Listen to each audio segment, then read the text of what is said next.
Hello everyone on our channel. Today, we're going to talk about a very important topic: what exactly makes cryptocurrency different from the traditional money we're all familiar with. If you've ever wondered about the difference between digital money and the cash or cards you use every day, this video is for you.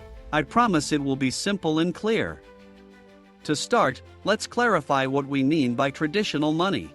This includes the everyday money we encounter, cash in the form of coins and bills, money on a card, and even electronic money that we transfer through mobile banks.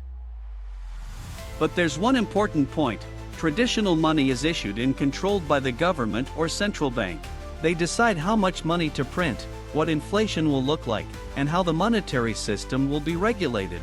For example, dollars in the US are traditional money. Imagine you decided to save money to buy a bicycle.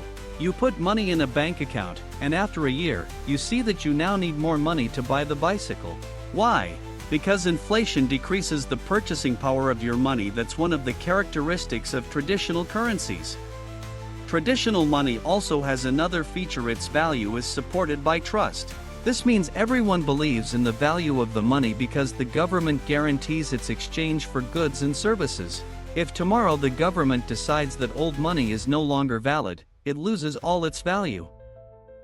Now let's move on to cryptocurrency. Cryptocurrency is a digital currency that exists only on the internet. You can't touch it like physical cash, and it's not tied to any specific country or bank.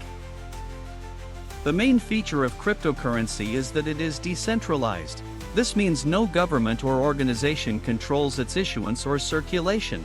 Instead, cryptocurrency operates on blockchain technology like a massive digital ledger where all transactions are recorded. Imagine you have a special diary where you record who owes you what, but this diary isn't just in your hands, it's shared among everyone who uses it.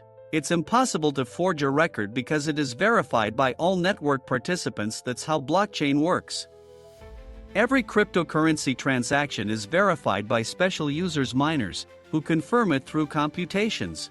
Once a transaction is confirmed, it becomes part of a chain of blocks, or blockchain, and is permanently recorded in history.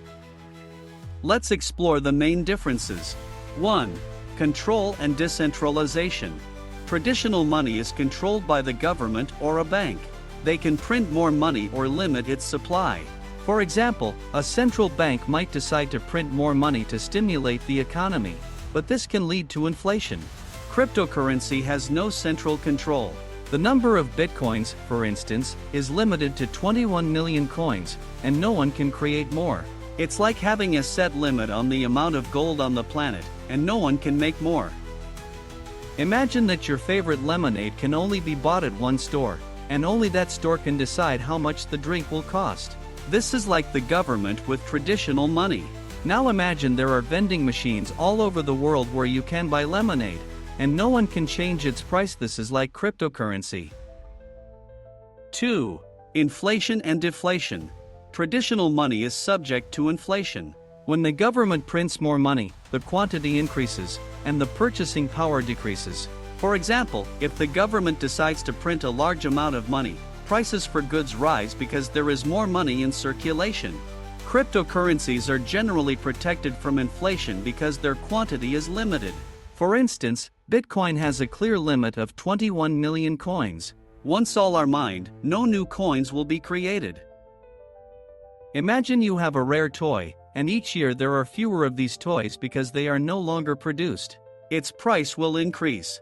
Conversely, if there are many toys, their price will decrease. This is how inflation and deflation work with money. 3. Anonymity and transparency. Traditional money is not always anonymous. When you use a bank card, the bank knows what you bought, where, and when. If necessary, the government can request this information from the bank. Cryptocurrencies offer more anonymity. For example, in Bitcoin, no one knows who made a transaction, only wallet numbers are visible. However, despite this, the blockchain is transparent, all transactions can be seen, but it's not always clear who owns the addresses. It's like shopping in a store with a mask on. No one knows who you are, but everyone can see what you bought. 4. Speed and fees. Traditional money transfers between countries can incur high fees and take a lot of time. Banks and payment systems take their cut for each transfer. For instance, if you want to send money to another country, the process can take several days, and the fee might be substantial. Cryptocurrencies can be sent quickly and with minimal fees, regardless of the country. For example, a Bitcoin transfer can take just a few minutes, and you don't have to wait for bank approval. Imagine you decide to send a gift to a friend abroad. Using regular mail might take weeks, but if you send it online, the gift arrives instantly. This is how cryptocurrencies work compared to traditional money. 5. Accessibility. Traditional money requires bank accounts and may be limited for some people. For example, in developing countries, not everyone has access to banking services, making it difficult to access international transfers or credit.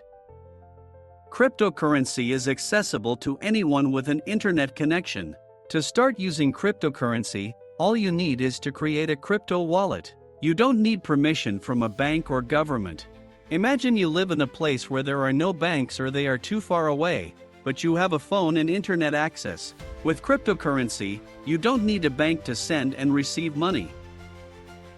As you can see, cryptocurrency and traditional money differ in many aspects, from who controls them to how quickly they can be transferred.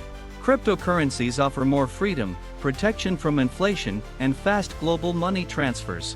However, they are also associated with certain risks, such as volatility and the lack of central support. If you're interested in learning more about cryptocurrencies, start with the basics. Try creating your first crypto wallet or buying a small amount to see how it works in practice. Thank you for watching.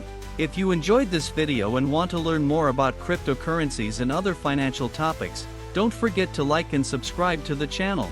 Also, hit the notification bell so you don't miss any new releases. Leave your questions in the comments. I'm always happy to help you understand complex topics. See you in the next videos.